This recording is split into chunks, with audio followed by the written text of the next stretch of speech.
Welcome back once again to Coach Blake's Breakdowns. Tonight we're going through my shadow team draft haul and kind of where we're sitting at roster wise. Once again with my man Drew. How are we doing? Doing great. Always a fun time to talk shadow teams on here. Always a blast. Last episode we went through your draft haul, your first year getting going. I'm going into year three, my final two pick per round draft. So my team's pretty filled out at this point, for better or for worse. And we'll go through some of my mistakes that I've highlighted before, and then my current class, and just kind of see what we're looking at on the roster. But let's just get into it. So obviously, I started out with Shamar Stewart, 8th overall. That was actually good value for my board, I'm pretty sure, because I think I had him right around 8 or 9. Needed a D line. My goal with this class, my big focus was to turn over both trench rooms. My D line and my O line just needed a ton of help there. Just had a lot of misses and guys just not pan out. So had to bring in a lot of help. Brought in a bunch of D line that I'm hoping to have early impacts in their careers. Shamar Stewart kind of kicked that off for me. And then at 22, like I tried to do last year with Bo Nix at the same spot, I went and got my quarterback. I got Jackson Dart, who went only 3 picks later. Very controversial pick. I know you don't love the pick. Yeah. But I know he's slated. He's the QB3 right now. I think technically on the roster, but I think there's a good shot that he plays a significant amount of snaps this year in New York. I always thought he was going there. I just kind of like the fit, especially when I have Malik Neighbors as most likely my wide receiver 1 by kickoff of the season. So that'll be fun. Just kind of having the stack on the shadow team. That'll be a good time to follow. But just was a big fan of Jackson Dart's game. Loved the mobility. I thought he had solid arm talent. I know you have your own thoughts, but that's my first round right there, baby. Yeah. There you go. I mean, I'm fully with you on the Shamar pick. He was 7 on my board. We were both big Shamar Stewart guys. So I love that pick. Dart, again, I support the thought process, right? Because you had to get a QB in here. It was Michael Pratt for, sitting alone needed a QB for however long now. And Dart, like if you're shooting for playing time, he was kind of your best bet. At this point, I do think there's a realistic chance he gets in the starting rotation pretty early on, because Russ and Jameis at this point are not guys that are going to last very far into the season in my eyes. Most of my reservations are the same as everybody else's where it comes to processing, and I don't know where the arm talent is by NFL standards. To me, it was just a big question mark rather than not liking his tape. It was just a dislike of what wasn't there, what we didn't get to see. But again, thought process wise, and I think if you were going to go for a quarterback at 22, he was definitely your best bet. But yeah, I mean, overall process wise, I love the first round. Yeah, no, Jackson Darts, I feel like I've talked about it with a few people, but I feel like the floor is Will Levis, which you don't love to see. I know as a Titans guy, you're aware of that, but I feel like the ceiling, as far as rookie year, I feel like it's either Will Levis or Bo Nix, and I think I'm okay with that variability when I just needed to get a guy in the room. Like you said, I had Michael Pratt alone. I had Sam Hartman, who didn't really do much of anything last year. I just really needed to add something to the room, and I felt good about Jackson Dart the first. And we'll take some more swings as we go. I think I ended up with 3 or 4 quarterbacks out of this class. I think only 3 because there was that late run at like the middle of the 7th round that really bit me in the ass. But moving on to day 2, I took TJ Sanders and Darius Alexander to kick it off. I needed defensive linemen. They are both great value per my board at the spots that I got them. So I felt really good about both of those grabs. Just the versatility that both of them can bring at the respective positions is what got me the most excited. And TJ Sanders ending up in Buffalo, I feel like couldn't have been better for what I need him to do. I feel like he'll be a great fit there and be productive and have a chance to get, time early on. But again, turning over my defensive line room, the first 2 has started on the interior. I'm a big believer in you build your defense from the inside out. Your defensive tackles help your edge players, and your D line helps your linebackers, and your front 7 helps your DBs. So you just start in the middle. And so I wanted to get 2 guys I felt really good about on the interior. And then top of round 3, got Cam Scatabo, who is another giant. So I have theoretically a big 3 in New York. So really rooting for the Giants offense this year, which doesn't feel great, personally, but I have faith in Brian Daboll and I love these players. I feel really good about these guys. Obviously, I have Bijan over Cam, but I think it's a fun 1-2 punch. I kind of talked to you about it yesterday off air, but with Bijan as my RB1, I felt like I could have really gone any direction with the number 2 in that room. I feel like Bijan being so well rounded, I can get a thumper and still split reps fine. I get a more athletic, speedier guy, better receiving back, and still use Bijan as that thumper. So I just kind of went with the guy who I kind of passed the vibe check, right? I just kind of like his mojo, like his play style. So it got hit in the room. And then right after Cam Scatabo, we go for offensive line again, turn it over the other side of the ball.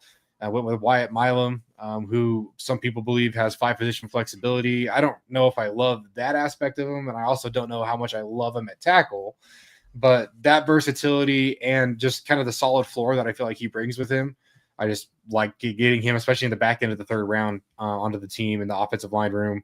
I think I currently have him slated as the starting left tackle. So even though I didn't love him at tackle, I think he's the best option I got. So I'm excited to see how he kind of works out in Jacksonville. Team that has a lot of interesting potential, honestly, this season. But yeah, and then we'll go round 4 real quick because I know it's 2 players I'm excited to hear your thoughts on. The Shedeur Sanders slide ended at 109 for me, which was as we got into the later one, like 130 area, I was like, did I still reach on him? And then he ended up at, I think, 144, but I was fine taking him outside of the top 100. I still needed a quarterback, even with Jackson Dart. It's a 1 quarterback room. I think Shedeur Sanders, I think we all felt like he was still going to the Browns. At least I did for sure. So I was okay taking him with, again, in the back of my mind, knowing he's probably going to be able to compete for some reps in that room, at least throughout the first 4 years of his contract, for his career. So kind of fine with that pick. Never wasn't high on him, obviously, but I'll take him outside the top 100. That's just great value, honestly. And then Jack Sawyer, with the shift in defense, you're already with you starting with the Jack Sawyer. Just the little cough when I say his name. It's like Beetlejuice. It was involuntary, But no, with I kind of liked his edge versatility again. I shifted to an odd front defense, which I'll talk about here in a minute. But I like his ability to play that edge position, whether it is that outside linebacker or bump down into the line. Again, wasn't high on him, but was okay taking him in the top 150, top 125. Fine player. Again, like the energy. Not a real team, but a guy I'd love to have in the locker room. So I'm okay bringing him in. He's locker room guy. He's a culture guy. Like if I had a team, I'd bring in the culture guy, especially in the back end of the 4th round. So I was okay with it. But that's rounds 2 through 4. What are your thoughts? Yeah, I know a couple of these were fit, like you mentioned. You like TJ Sanders, like how the role wise where he's going to play. And I'm not intimately familiar with your defensive scheme in this, which I'm sure you'll explain after you run through this draft class. I wasn't a big TJ Sanders guy. He was like fringe top 100 for me. But I know you're going for probably the kind of specific niche role he plays. I think he's good in that role. I was a big Darius Alexander guy. I love Darius Alexander, so I'm huge on that pick. I was a huge fan of his game.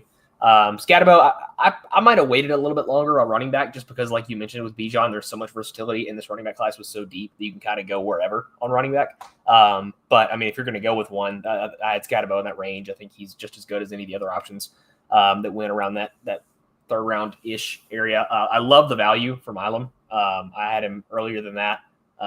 Whether I had him as a guard, but like you mentioned, if he's your best tackle option anywhere on that line, you want to put him. I think he's, that's great value regardless. Shedeur and Jack Sawyer, those are 2 guys that I was pretty out on as a whole, obviously, but I guess technically round wise, like I had Shedeur in that area. So again, like value outside the top 100, might as well just take it. Cause again, just shooting for guys that might have a chance of starting reps. That Browns QB room is a disaster. So like Shedeur's got as good a chance as any. But again, I was pretty low on his tape. Sawyer, I can forgive you being a homer because I know you're an Ohio guy. But yeah, I never got it in the first place with him. He was a UDFA for me. I didn't see what he did like at an NFL level anywhere in his game. But again, if you're shooting for a specific fit that you think he plays in your defense, I totally understand taking that shot on day 3. But just my personal eval was a lot lower on those 2 guys.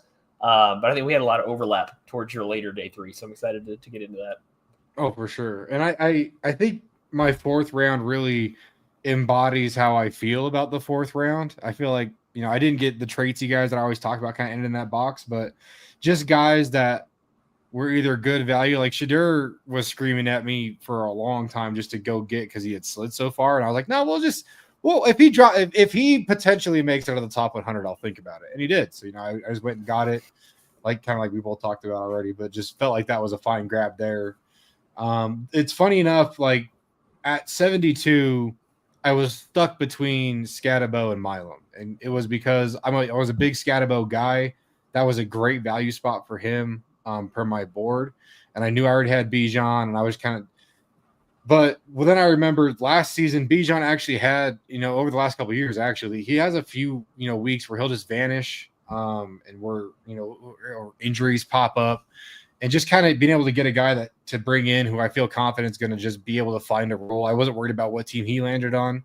I just felt like he'd be able to get on a team and just, even if it's more specific, down and distance type stuff that he's being asked to do, I feel like he'll be able to get onto the field. And again, in my final 2 pick per round draft, I was going for versatility. I was going for guys that I felt like could find a way in, could find opportunities, just kind of need some contributors after, again, my first draft being really spotty and just the misses in UDFA grabs that I've had over the last couple of seasons. Just kind of wanted to bring some guys in that I felt like could really find ways to contribute, especially early on. So that's where, I got my guys still, like guys that I liked, but I also wanted to look for guys that I felt like had multiple avenues to make it, not just really fit something that I loved. And I was kind of with you with TJ Sanders. I felt like it was a little early for him, but I liked the player. And again, the fit that he had with where I'm trying to take my defense right now, I was just kind of interested to have him on my team and just kind of follow him along. But I realized as I headed into the 4th round, I think it was, how many Senior Bowl guys I have, especially early in my draft. And I was like, am I like a Senior Bowl? Like, is that a big thing for me? But then it was like, no, like I was looking at my board and I'm like, I didn't really bump these guys crazy, if at all, based on the Senior Bowl as far as my grading went. It was just, guys that I liked on my grading system, but they just happened to also go to the Senior Bowl. So that's just, it was kind of fun for me and how, I've interacted with these players, and that's going to be cool as well. But I just kind of made me giggle as I was going through, and I was like, oh, wow, he was the Senior Bowl. He was the Senior Bowl. And I was like, oh, like my first 3 rounds were. But anyway, that was fun. But yeah, this late day 3 is going to be fun because I know we cross over with Logan Brown. Yep. We kind of talked about him on the last episode. Miles Frazier, another one I believe we cross over with. Oh yeah, we both loved him. I mean, just 2 offensive linemen again, turning over that O-line room. I went the 2 defensive linemen early, well, 3 technically with the edge. And then I went the tackle. I went with 2 guys that I felt like were solid interior guys, but I know Logan has flex. So I have Logan Brown, Wyatt Milam as guys that I felt like could play guard tackle. So again, multiple ways to find their way onto the field, but guys that I saw as more interior guys. And then Miles Frazier, who again, another guard. So I brought in 3 guards back to back to back, based on my eval, but just trying to turn this room over. I'm kind of okay with that, especially knowing that they can flex out. So, and then I was very vocal about how in on Aeneas Peebles I was, and I think it was 3 picks. I think it started in like the back end of the 4th round where I was kind of itching to grab him, and I was like, no, I'll wait. I just kept eyeing him, and every pick that went by, I was like, if he doesn't make it to the next pick, and I'm pretty sure he got picked at like 189. Like I think I barely got him. I missed out on him about 3 picks on one of my. I was devastated. I just like kept letting them slide. And there was actually a couple guys in this class. Like I said, Wyatt Milam earlier, Jackson Dart is a guy could have gone for at 8, but just some guys that I let drop a little bit in the draft and ended up still being able to grab them. And those like felt so good because I feel like in years past, I've taken that approach and I've just totally whiffed on guys and having to panic pick. And like, I experienced that, but like this year, I felt like I was really hitting it, just kind of letting guys fall to me. And anyway, I feel like Aeneas Peebles like the biggest one. I think it was literally for 3 or 4 picks that I was like, itching to go get him, and I still ended up with him. And then I think the Ravens is a great fit for him. Like I think he's got a great path as well to some early success. Another interior offensive lineman in Connor Colby. How do you not grab an Iowa interior offensive lineman? But I was a big fan of his game. I think he's definitely got some development that he needs to focus on throughout his career early on, but I do like the upside. I do like his play style, and I feel like if those can translate pretty 1-to-1, then he should be able to battle in for a spot. Sebastian Castro is a guy that we kind of talked about a little bit off air, but didn't love the tape, but was kind of like, oh, I need a safety. I didn't hate him. Who do I want to make sure I can get on my team before the draft's over when I can really lock a guy in? And I was like, I'll just kind of go for a position that I feel like is kind of a position of need and a player that I don't, I liked. So just kind of got Castro. I was debating Castro or Restrepo at that spot. So I picked Castro and then I sweat out the rest of the draft worrying because I thought, I'm like, there's no way Restrepo goes undrafted. And so as you can see, that was my first UDFA grab, but that's the rest of my draft. And I, like you said, a ton of crossover, and I'm excited to watch these guys and kind of see if we're right or wrong. But yeah. And if this is a safe space, I kind of liked Aeneas Peebles better than I like TJ Sanders. So like that pick, I'm fully in with that. That's the biggest regret. When I mentioned how much I wished I could take back my late day 3, it's not adding Peebles because he fell so far. He was a guy that was like day 2 on my board. But yeah, I mean that might be my favorite pick of your whole draft, honestly. Yeah, no, getting Peebles in the 6th when I think I had like a second round grade on him. Mm-hmm.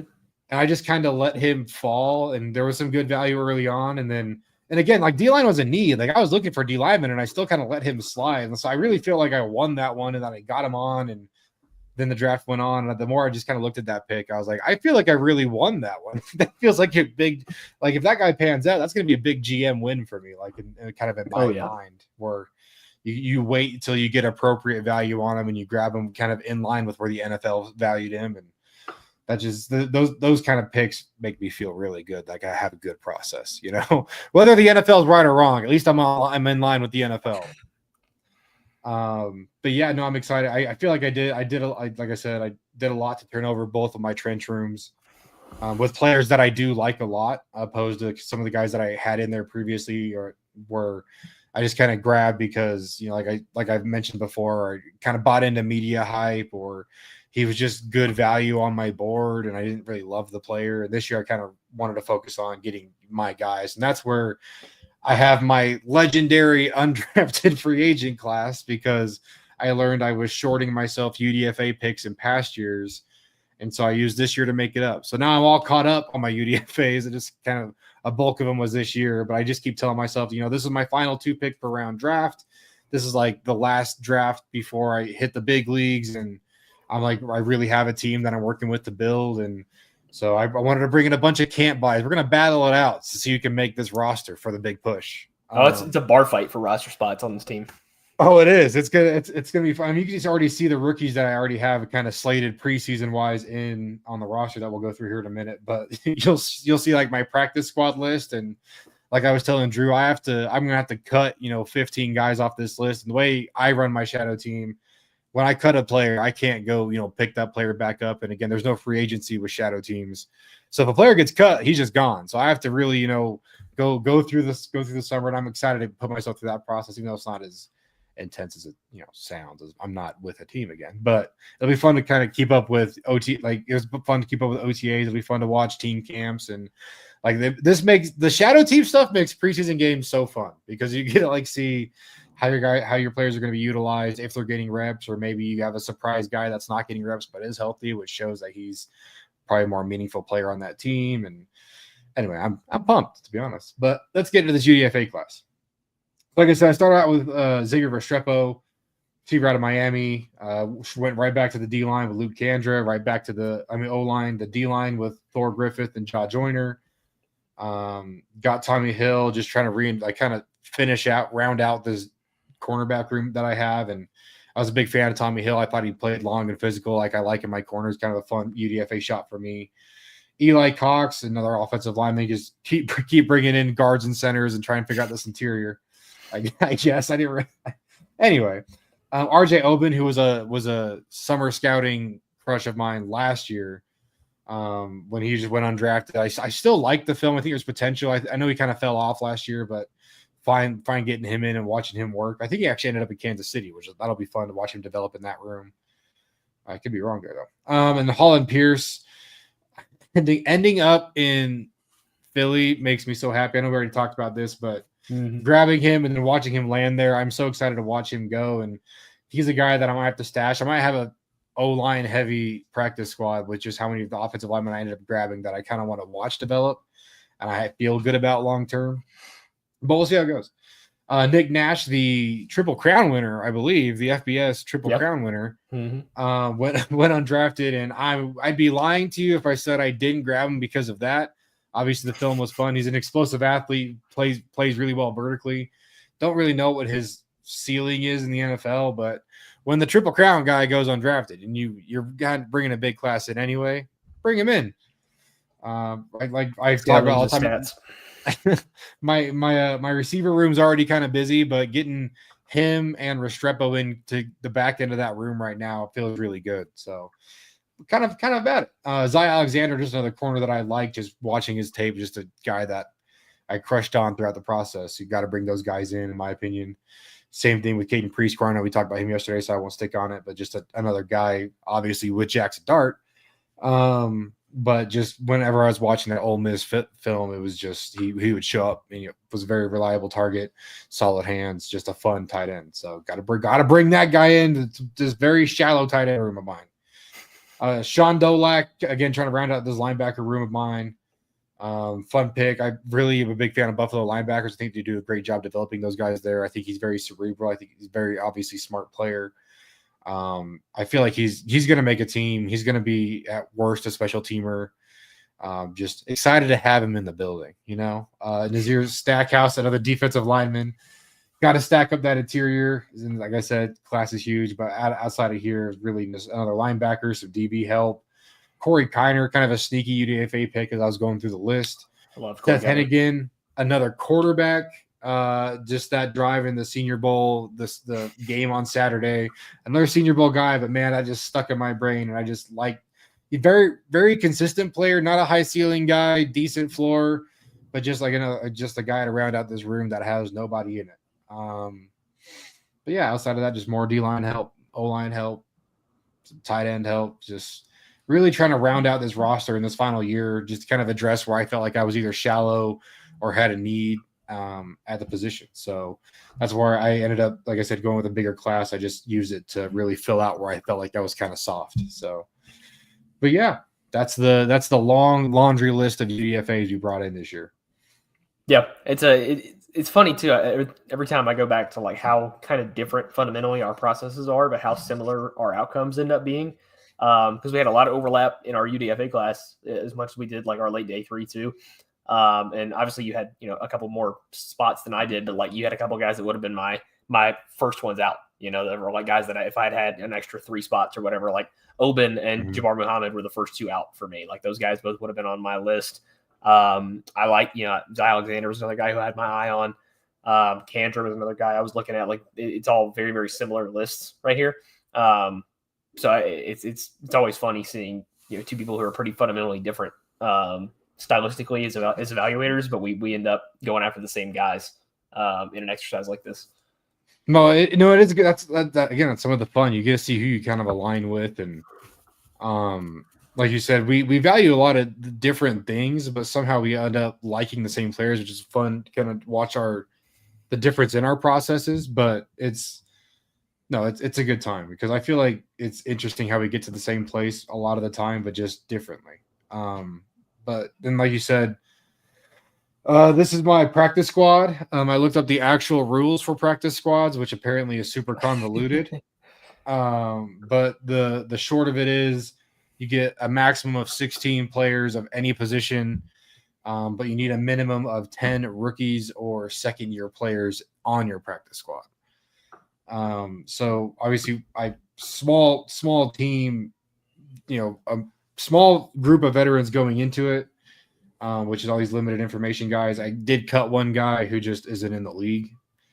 And then the list of rookies pushing for those spots. And then I'll watch kind of how the summer goes, watch the grades after these preseason games and let it sort itself out. And I will see who the 15 players that don't make the cut are. And obviously I'll take in, need and how I feel about players into account. Like I said, there's a couple of these guys who are probably on the outside looking in right now from a realistic roster perspective, but I just am kind of excited about like Holland Pierce, Jay Higgins is a guy that I'm excited to see how much he's able to get used early on. When I already talked about guys like RJ Oben, Marcus Ware is another fun guy who's just a small school offensive lineman who has a lot of fun flexibility and potential. But yeah, you can see Theo Weiss is the kind of the first guy out. Don't need a receiver. So as much as I like the profile, it's a crowded room for him to try and battle into, with guys already on the outside that have been in that room. And then Seth Hennigan, the last guy in, because I have no quarterbacks and I just can't. I'd watch that Senior Bowl game 14 more times, I think, just for that drive. Can't quit on the backups, I can't. I love me a tier B quarterback. Yep. I just can't get enough of it. As you can see with my current room of Jackson Dart, Shedeur Sanders, and Michael Pratt. But yeah, so that's this is what the offense is looking like. We'll just kind of go through the guys I've started to start, and then you can obviously keep an eye on it if you want to talk about anybody else. But Jackson Dart's hopefully going to be the QB1, even though he's not going to play early on, because playing some is better than playing none, and that's what we've had so far. Bijan Robinson, RB1, obviously, with Cam Scatabo right behind him. Kenny McIntosh has just been sitting in that room holding the RB2 spot. You talked about the Seattle running back room yesterday, so I don't need to go into it, but Kenny McIntosh isn't really sniffing a lot of action in that room as it is, and that room just got a lot more crowded. So he could very easily be a casualty to open up another roster spot if needed. As now we're a full roster. We'll see. And then the receiver room that I talk about all the time, love so much, but was able, with the top four guys being pretty solid players, felt confident being able to throw a couple of rookies in, a couple of rookie UDFAs in, that I just like the ceiling of. Obviously, Jalen Coker's got me excited about my ability to grab UDFA wide receivers, so we'll see how this goes, but we can just ignore Troy Franklin if all three of our UDFAs said. I think that makes up for a second rounder. I feel pretty good about that. And then my tight end room, very shallow. Tucker Kraft's the only guy doing anything in that room right now, which is why I brought in a couple tight ends through, again, undrafted free agency, just to, again, get some competition in that room. If somebody's doing something, then they can end up on the roster because they are still contributing. And then my infamous offensive line room, which, as you can see, has 4 rookies out of the 9 spots available, which could very easily turn into 10 spots available if I drop a tight end position or a running back position, as I mentioned earlier. But like I said, Wyatt Milam at left tackle, even though I saw him as a guard, obviously the most draft capital invested into him in the room with that 3rd round pick. Miles Frazier, Christian Mahogany being my Detroit boys at guard. Hopefully one of them is able to fill into that center role. Honestly, the other guy can compete for that 6-man spot. I think they both have a good chance to at least contribute this season. Bo Limmer, who has had an interesting rookie year with no action early and ended up being the starter for a pretty solid run at the end of the season. Hopefully he's able to keep that position. And then like we talked about yesterday with the positional flexibility, if I have Bo Limmer and Christian Mahogany playing center, one of them is able to flex to guard. One of them can play center just as far as the scoring works. Then Warren McClendon actually got a decent run with the Rams last year as well. More of a spot, rotational guy, but still got some good runs. Actually scored out in a couple games, qualified in a couple games. So Detroit and LA really holding it down for me on the O-line right now. Then, as you can see, kind of a hodgepodge on the bench with Luke Whippler, who I do feel like is a good football player. That room has just been very crowded on the interior for a very long time, but I think there's going to be a couple guys moving out of that room here pretty soon. So I'm excited to see him kind of break through, whether it's in his contract year or his 3rd year in the league. But I do still have faith, even though he was a 5th rounder. I feel like he's a good football player, and I could say the same for Logan Brown, who's a rookie. For the Vikings, I feel like he's going to be a good football player. I just don't know how soon he's going to see the field. But I do feel like he's going to be a fun project that will develop. And same thing for Connor Colby and San Fran. I feel like those are 3 great landing spots for 3 players that I'm a big fan of. So then Frank Crum in Denver, just a kind of a fun pick for me. Kind of needed a tackle. Just the big guy out of Wyoming. Loved his combine. Love his film and just the energy he plays with. Kind of hope he makes a name for himself down there in Denver. A really strong room again, but that's kind of where I'm at with my O-line. Like it kind of burns because I feel like I have good players. I feel like they just all went to crowded rooms. So hopefully we can get some of these guys start breaking through. But that's the offense.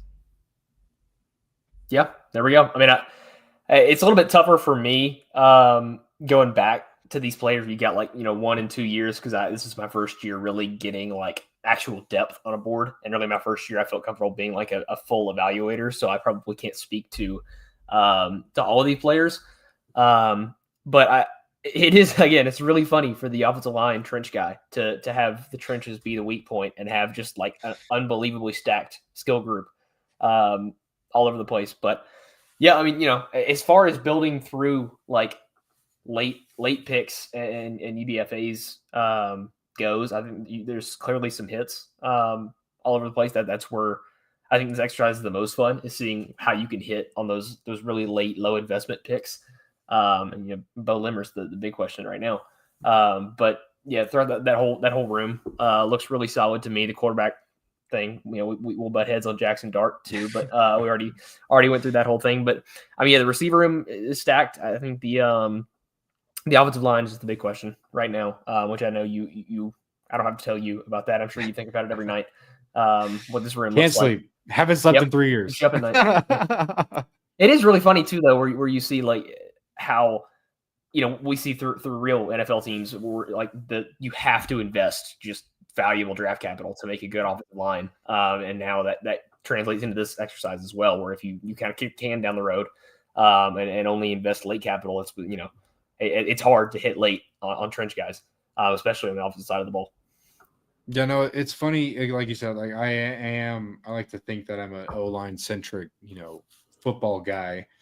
And that is one of the only rooms that I haven't invested first or second round picks in are the tight end and offensive line room as far as the offense goes. So I'm ready for 7-on-7 season, but I have gone away from, and it's funny because I think it's some of my own hubris got in the way where I think year one felt like, I'm an O-line guy. I can hit on some late round gems. I don't need to invest early. I'll go find my guys. And then year two, I feel like it was kind of just a mix of there were some guys that I felt confident on later on. And I think I just ended up falling more in love with those guys and just wanted to go get them later and didn't want to reach on them. Whereas, especially going into this next class, because I just didn't love this O-line class, talk about that a lot. So hopefully going into this next year, I can take some earlier round shots on some offensive linemen. But like I said, I really do have a lot of faith that some of these guys are going to work out. But I wouldn't hate, over investing in the offensive line and just letting that sort itself out over a couple seasons while I can focus elsewhere. Like my defense, which is very spotty. Let's talk about it. But like I said, to start off, we're turning over the defensive line room. And so as you can see, I kept 2 guys and I got rid of everybody else. And those 2 guys being Evan Anderson and Jalen Redmond is really funny because neither of them really get a lot of playing time, but when they play, they grade out really well. Like PFF loves these 2 guys, and like they score well when they do. Obviously, they score well when they do get reps and they qualify because they are getting graded well. So that's why they were able to stay, because they gave me a reason to keep them around. Everyone else outside of Tuli Pulotu, who just got moved spots, just really didn't give me much. That's why you see 5 rookies in here, and we'll just talk about again TJ Sanders and Shamar Stewart, who we can't talk about when I was going through my draft haul, but I am hoping that Shamar Stewart can contribute early for the Bengals. I know the Trey Hendrickson drama is up in the air, and we'll see how that goes, even though he's having his own contract disputes because Cincinnati's awesome. Love it. But, yeah, just hoping he can be a fun force. And TJ Sanders on the other side, again, like I said, that 3 to 5 flexibility. I feel like they both kind of have that a little bit, though one's more of a run player, one's a more flexible guy, in my opinion. But as I said, I switched to more of a 3-4 look. I know obviously this isn't going on to any actual football fields, but as far as, scouting and evaluating personnel and positional value and for my defense, I kind of got to focus on something. So as I've said, I went with an actual defense coming out of this draft, and this is how we ended up. So we're going to have I want to have a pretty flexible front 3 to 5, I should say, where I want these defensive ends to be true DNs that can play B to C gap, but aren't like the stand-up outside linebacker. They are true hand on the ground defensive end guys with a true nose tackle. I think Evan Anderson fits that role great. I'm excited to see Darius Alexander, especially if they let him be flexible between the guards. That'll be really fun to watch him work. But as you can see, more of an edge heavy room, but it's because these guys can kind of play across the defensive front. And that's what I was really going for. Have ultimate flexibility up front and versatility. And then I have added the Viper position, which is the edge position, but it's that linebacker, whether it's a walk down linebacker or a coverage linebacker, can kind of go both ways in that aspect. So the outside linebacker version of an edge player. So moving forward with my edge evaluations and everything that I do, I'll be breaking it up like this, where my linebackers, as I will grade them, will be true off-ball linebackers, while I'll have this Viper position kind of lumped in with the defensive ends, if that makes sense. And I honestly am still kind of torn. I might evaluate them all individually, where it's, I have my defensive ends, my Vipers, and my linebackers. So we're just still trying to figure out how I'm going to do that, but that's why I kind of wanted to get that done. But as you can see, Tuli Pulotu, who's been kind of the guy on my team since I brought him in, had kind of a down year last year, but I wasn't crazy bad. I feel like there was a lot of rep sharing on that defense that kind of hurt him over the long term, and he also had some injury issues. So, but one of my first guys, one of my best players in year one, so always will have a soft spot for him. But he's my starting Viper right now, and that's where Jack Sawyer landed. And like I talked about earlier, I feel like he's kind of good in that role. So we'll see how that goes.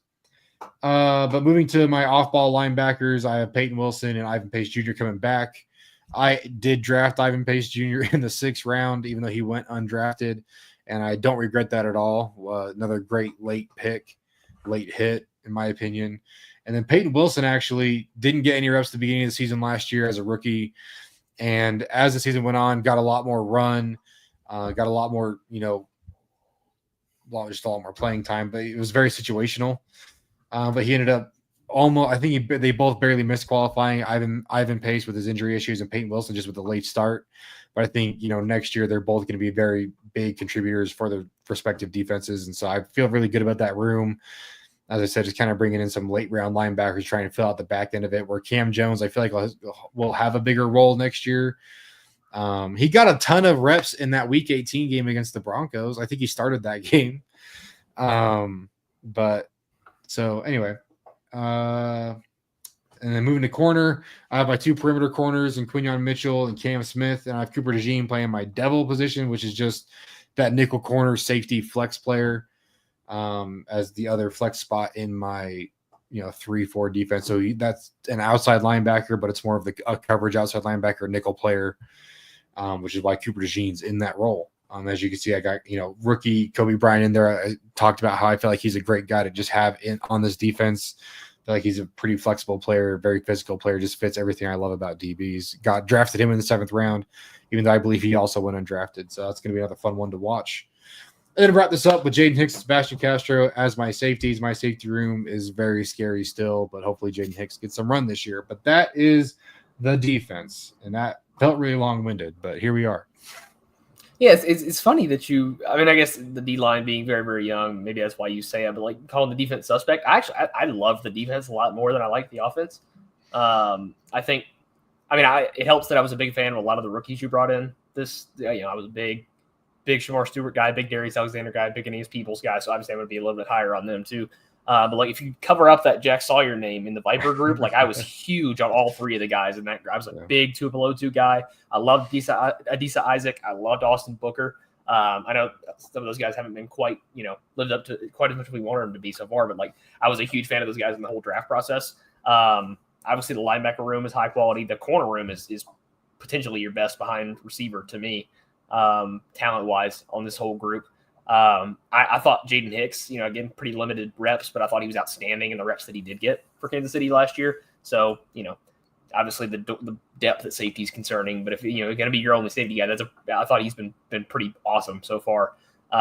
So maybe it's just, a bias for me liking, having draft crushes on a lot of the guys you added again, where we kind of end up aligned on a lot of these players. But just from my previous evaluations, I loved a lot of the guys you've got on this defense.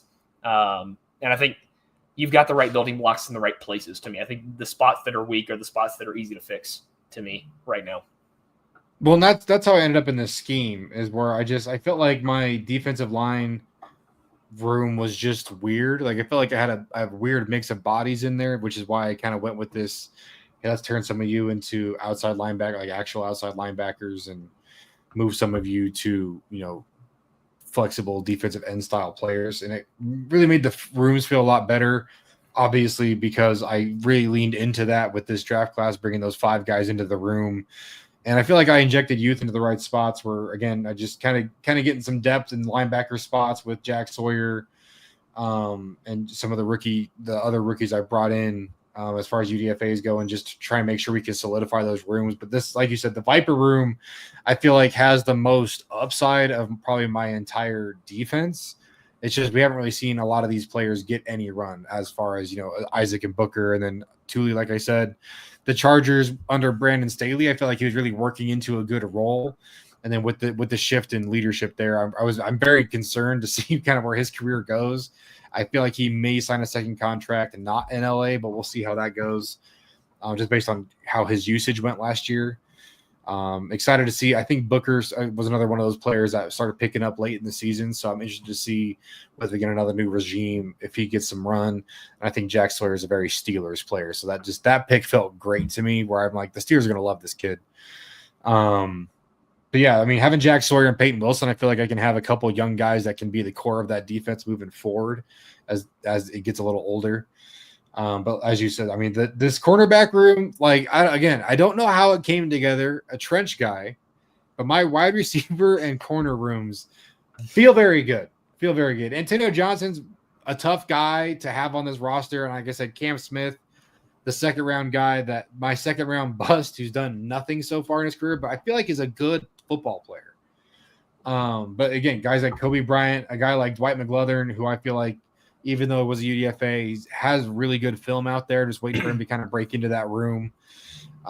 Just needs something out of Jaden Hicks, because it looks good when he's out on the field, like you said.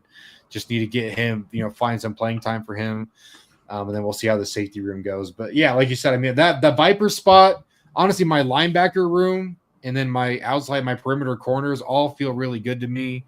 I feel like I don't have to do too much there moving forward. Just kind of gotta let it shake out. Maybe bring in some depth guys for the long term. But really, really, really, really hoping these rookies hit on the defensive line. I'd love to just kind of do a 1-year turnaround of that room with how much I invested in it.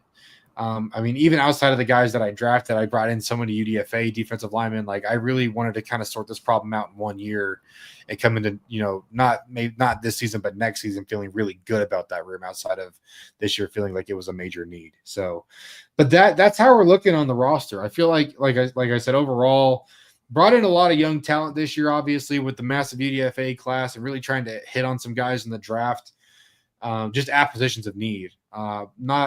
You never want to draft for need as an actual team, but when I don't get free agency, I feel like you have to draft for need at certain points, and just hit those rooms. And I feel like, looking ahead, if we can get a Jackson Dart hit, if Cam Scatterbo can be a solid player, I feel like the core of this offense is pretty locked in for the relative long term.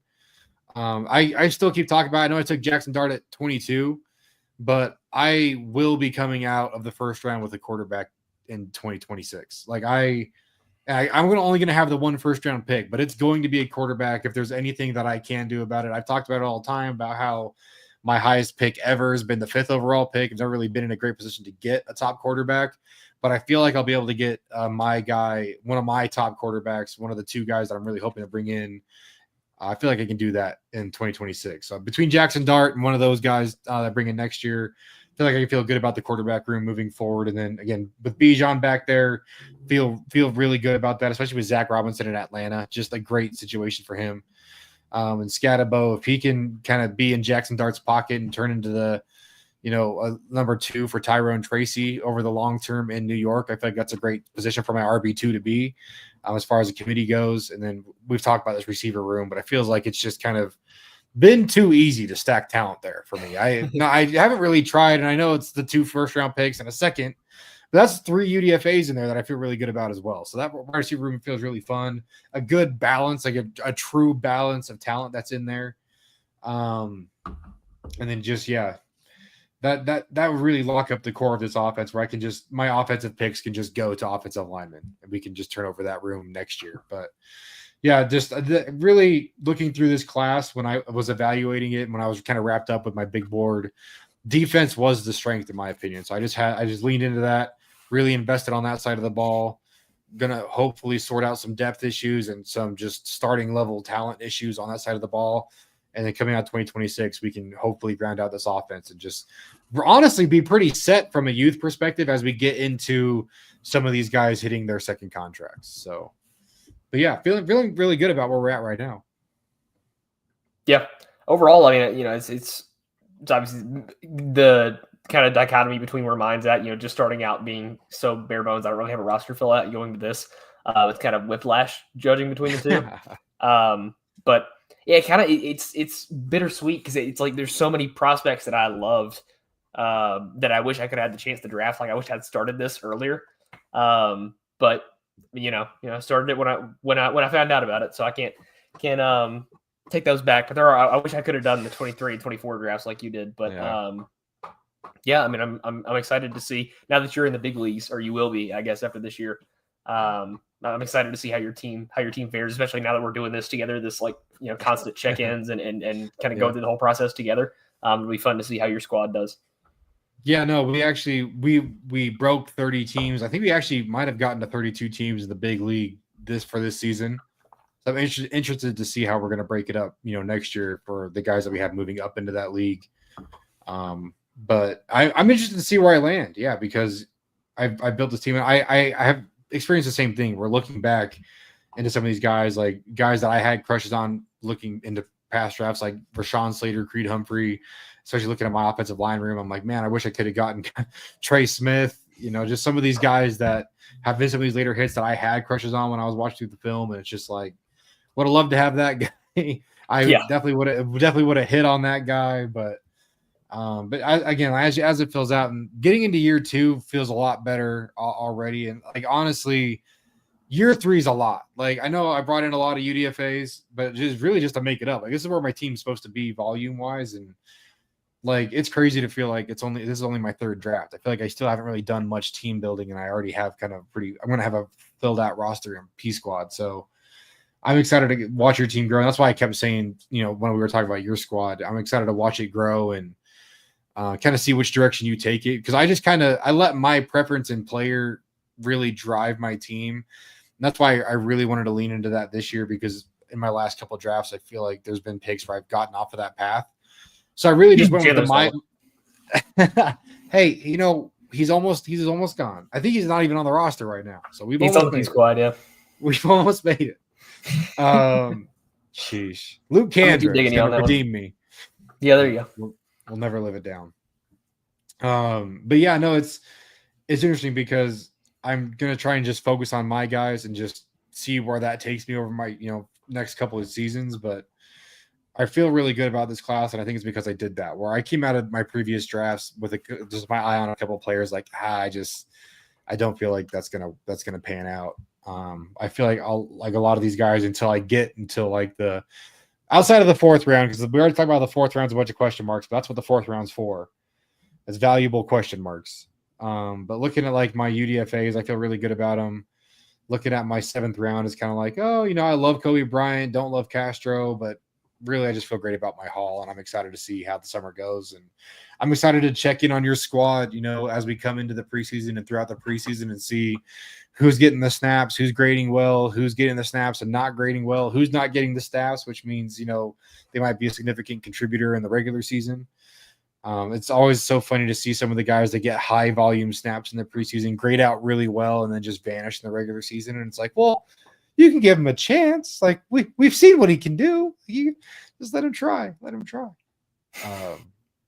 yeah, no, I'm excited. I'm excited to like experience it with you, man. It's going to be good. I can't wait. It's going to be so much fun. But yeah, let's get out of here. I think, moving forward, let's start talking about some 2026 draft prospects. How about it? I can't wait. That's what we're here. That's the real meat and potatoes of this whole thing, right? Yeah. Start diving into these prospects we're actually going to get next year. Now that you know who's on your team, you can figure out who you want on your team. You know, now that we can get into the draft process, we can jump in with the shadow team mindset, as well as obviously looking at everybody. But we can focus on something where some guys we're looking to bring in, what positions we're looking to attack. Garrett ends with Nussmeier. Nah, man, it's about the club. Join the club. I mean, again, this thing, it's tough. Club. They're 1 and 2 on my big board right now for 26. Like I can't pick between the two. I love them both so much. Again, if I don't come out of the first round with Garrett Nussmeier or Cade Klubnik, Jeremiah Love fell way too far. What are your roles like? What are you rolling between? Since you only get 1 first-round pick, like is it just 1 through 32? Or that's what I gotta like look into. And there's a lot of like people do it a bunch of different ways. Like because technically right now I could make this a Madden team because I'll have enough guys to fill out a full roster as long as they're all in the NFL and in the game. And there's other guys there's a guy that I know brought up in the community on X that everyone should join, whether you have a team or not. That brought up because the league hasn't been a full 32 teams, he's been doing this whole formula, but essentially taking his spot where he finishes in the fantasy league that we have, the Shadow League, and he's turning that into like, you know, an actual draft spot per the NFL draft order rules, which I kind of like that method. But really, I mean, yeah, you're trying to find 1 to 32 where you're picking with that one pick. So I don't know what process I'm going to go through. Well, I kind of like the idea of where I finish in the league, in my group, and then mathing it out to get my spot. But then I also worry because because in group 2, it's all second and third years. So now I'm kind of in the top end of that group just because I'm more bodies. So like if I finish well, I don't want to pick I don't want to pick in the 20s right now. I love the idea of doing a Madden team. It just is a lot of work. So yeah, we'll see. A lot of options. There we go. But yeah, man, I'm excited to get into some film. I'm watching film tonight. I'm going to watch for next week because we already know who we're watching. So, but I'm excited. We'll talk then. We'll talk some draft prospects. We'll get into summer scouting, I guess. And we're not going to go through the traditional, position by position. Every week we're just kind of picking. We're going to alternate selecting 5 players per week that we will watch, and then we'll talk about. And they can be all the same position. They can be a bunch of random guys that maybe I've watched and I just liked. Maybe I'm looking at positions that I'm looking at for my shadow team in the next draft. But I think we're just going to kind of go pretty randomly through a bunch of prospects and just kind of what we're watching, and you guys can kind of follow along with us. Yep. But I guess funnily enough too, I'll be watching guys tonight that you're going to talk about on my channel next week. So yeah, little back and forth there. I'm excited. I have to hit. I have to get a first-round quarterback again, and it's got to be a hit. So. That's a lot of pressure for 1 through 32 to be able to land in range for one of these guys. No, I know. You're telling me. I mean, I've been struggling to get him at 22, and now I could be picking even later. So, but at least you've had good luck before with draft picks. So. Yeah, it's never failed me. Hasn't failed me yet. Maybe I should just keep rolling die, There you go. Yeah. Oh, geez. All right. Well, let's get out of here. I'm excited to talk to you next week about some draft prospects. You're picking the list, so we're talking Drew's guys next week. There we go. So I'll see y'all then. Thanks for tuning in. Drew, plug your stuff and let's get out of here. Oh yeah. And you can find everything I do at Iron City Film on Twitter, X, whatever it is. Just started with some writing for the Titans over at Titan Sized, fan-sided Titan coverage team. A lot of nerdy film breakdowns. That's pretty much all I write about because I'm a nerd. Yeah, and all the film work, getting out tons of clips, cut-ups. We're deep in the 2026 draft weeds right now over there on Twitter, X, whatever it is. So, yeah, find all my stuff over there. No, it's great. And you said you've already been posting clips. I was watching through some of them today as I'm kind of gearing up to watch some film tonight, just kind of getting in the mood. So Go follow Drew. It's great content. Great analysis, and not only just because he agrees with me a lot of the time, but he does a great job. Good process, and like I said, we're both trying to be as transparent with our processes as possible. So make sure you reach out to him with any questions you might have as you listen to our conversations. And I know he's always down to talk prospects. So, but thanks again for tuning in, and we'll talk to you guys about some prospects next week.